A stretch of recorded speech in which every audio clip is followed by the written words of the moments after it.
We're just in Rye, and this is Mermaid Street, which is completely stuck in time. Cobbled streets. Imagine going up on a horse and cart in this. We're coming down it. Yeah. Lovely houses on the left. Wow. Look at this. Wow. What an amazing street. It's a pub.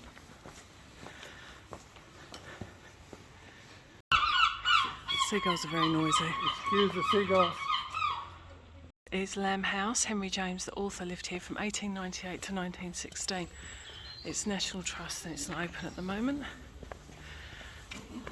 1965 in a garden, house on the site destroyed in an air raid on the 18th August. Okay, look at there. Temple House, Norman House, Gribble House.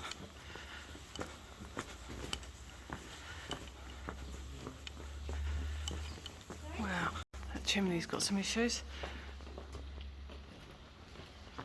This must have been the original part of the house, or a house or something. It just doesn't matter where you go here, there's always something historic. Look at that, I'm pretty sure that's a Tudor house. Oh, I'm not sure what it is now, but it's definitely Tudor. This tree looks a bit like the Whomping Willow from Harry Potter. Oh, yeah. I'm just going past that, which I believe would be Tudor House, and I've just spotted this over here. So I'm not sure. Wow, imagine living there. What's it out there? St Anthony. So what's this? Oh, it looks like it was the old church or something.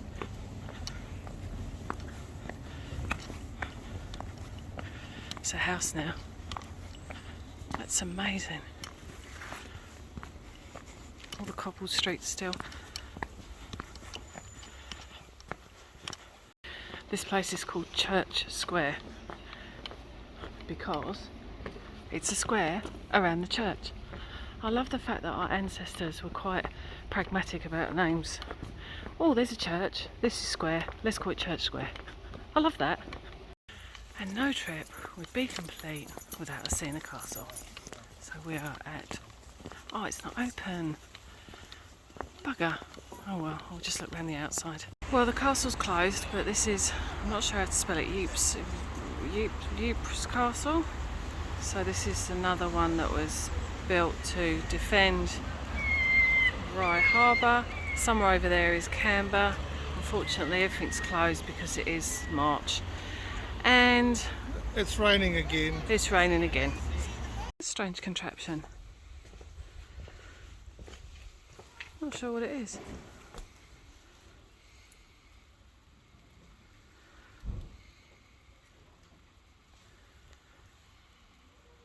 Borough of Rye extracts from records with reference to the water tower in Rye Churchyard. Okay, so it's a water tower. Well, it's raining, so let's see how high it is. It's got no water in it. But what we've got here, we've got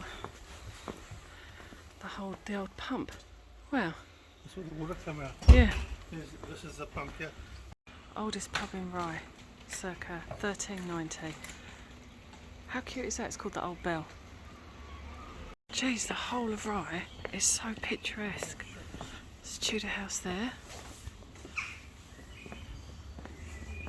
The whole street is just lovely. People's houses. I don't know if I'd want people walking straight past my house. Christo and I are in this little cafe in Rye. We've just ordered our food, waiting for it to come. It's quite reasonable. He's having a full everything. I'm having poached egg on avocado toast. I really wanted eggs Benedict, but the only place that does it was too expensive, and I'm too tight for that. So.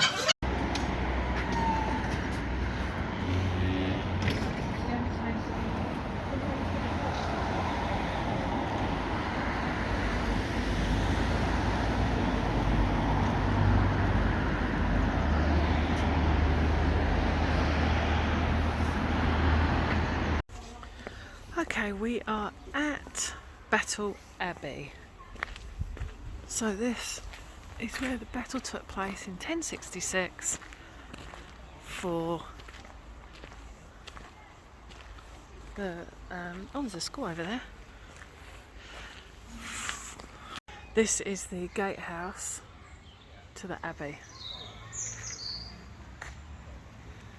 And the Battle of Hastings, for people that don't know, took place on the 14th of October 1066. It's the most famous battle on English soil, and its outcome had a profound impact on the history of England. William the Conqueror's victory over Harold Godwinson. That's when Harold got an arrow in the eye.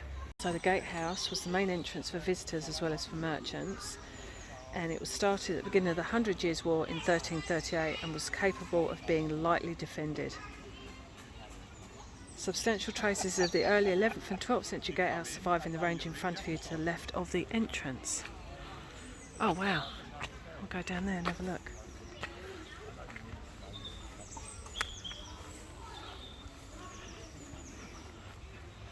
Wow, I know I say wow a lot, but it's just amazing to me how old this place is.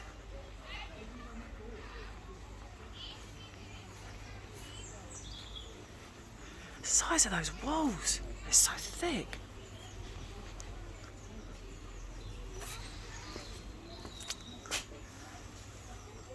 Brief history. The Domesday Book is commissioned in 1085 by William the Conqueror as a record of all his possessions. It's the oldest survey in England, containing details of over 13,000 settlements. It is the year 1066.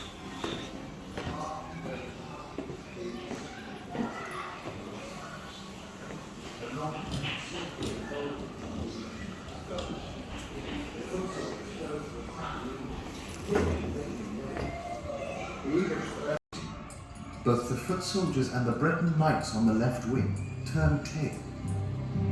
Almost the whole of the Duke's battle line gave way. Continuously at full stretch. Men are dying in their hundreds, but the Normans never stop attacking, while the English defence is as ferocious as ever. Their troops still stand so densely packed that the dead cannot fall.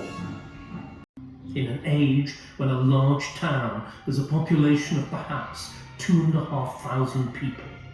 As a result of this day's fighting, 7,000 men are lying dead in a field of blood. King Harold. Following the collapse of the Roman Empire, the area of modern-day England was settled by Germanic tribes and divided into small Anglo-Saxon kingdoms. From at least the 8th century, this new population came to recognise itself as the English. The Viking invasion from 793 onwards threatened the complete collapse of these kingdoms, but Alfred the Great, King of Wessex, 871 to 899, successfully resisted the Vikings and forced them to terms of peaceful settlement and conversion to Christianity. He laid the foundations for a political, unified Kingdom of England. So there's a map from 1025, the Beowulf poem, 11th century. Look, St Benedict, we've been there, Christo, the Christchurch Canterbury monks. Yes. The King of England. 1012. Here you go, look, Alfred, Edgar, Ethelred, Oh yes. Edward the Confessor, and Harold, and then William the Conqueror. Does it go up? Look, it's on a slide. Is it heavy? Yeah. The armour. Look at the bow and arrow. It's just twine. Oh, these are the Norman weapons. See how heavy that is? That is heavy. Is it? That's like What is it? like lead. Metal. Here you go, lift that one up.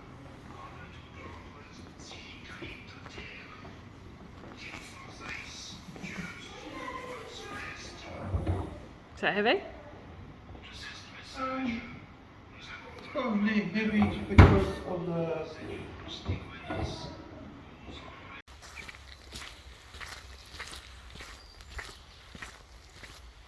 Random tower.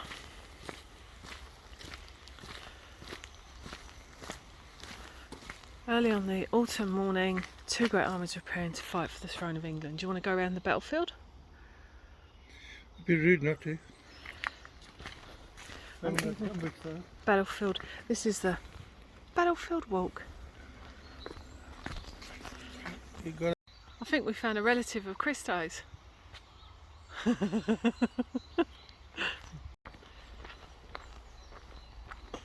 It's weird to think that 1,000 years ago there was a fight for the country going on here and we're just walking here. Like, history amazes me. You know, you think about where people will be in 1,000 years from here if we haven't, you know, blown ourselves up or the world's gone kaput by then.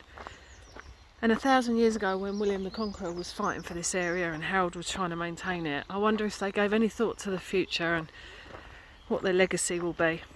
Okay, so William's men advance up the hill to attack the English shield wall, so that's going up there.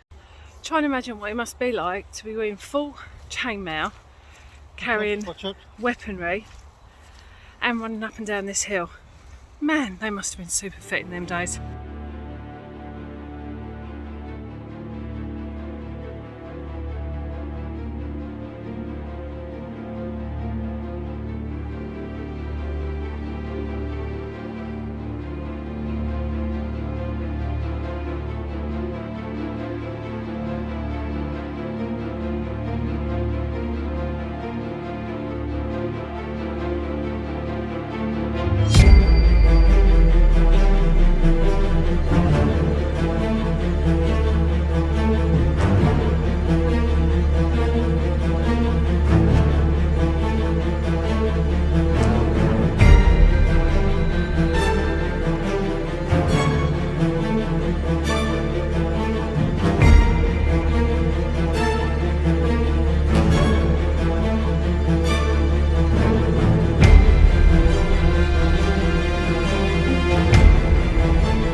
It's the Abbey.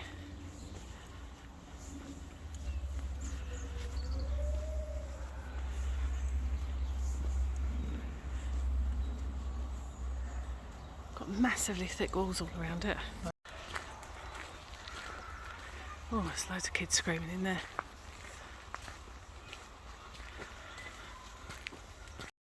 William the Conqueror founded Battle Abbey in 1070 as a memorial to the Battle of Hastings and as an act of atonement for the bloodshed.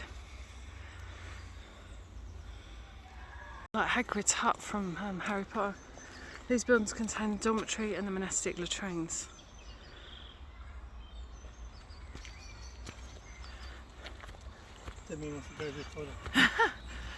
I can't go in it because I'm not a monastic.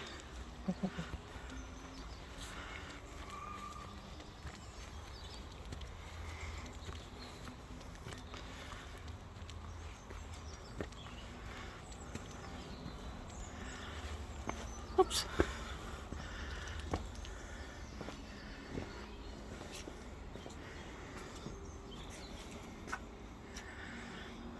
Pretty good view if you go into the toilet. There's the back end of that skull, and here's the Abbey.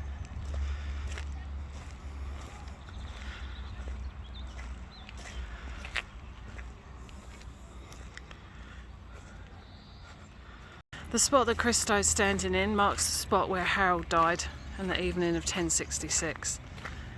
So that was a hell of an arrow that came up here and got him.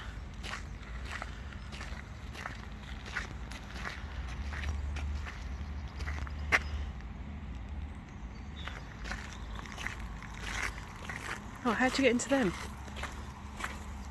Well, we just got to look from here. No, because there's a thing over there that tells you. These are the foundations. Look at the thickness of those. Wow.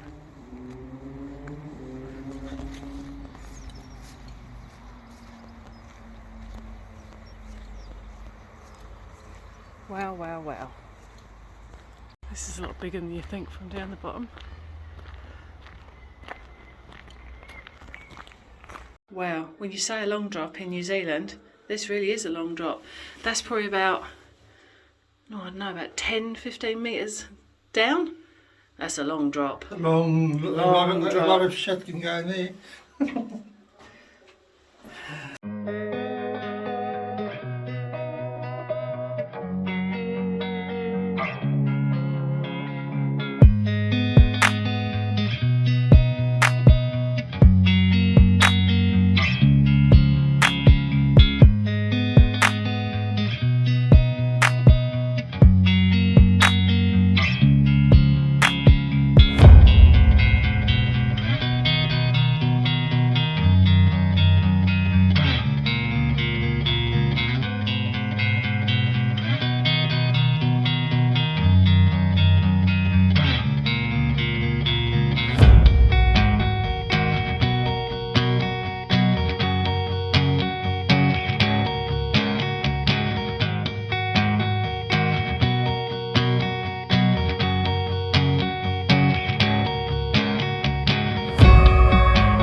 Just going down the last bit of the tower, and it's really quite steep.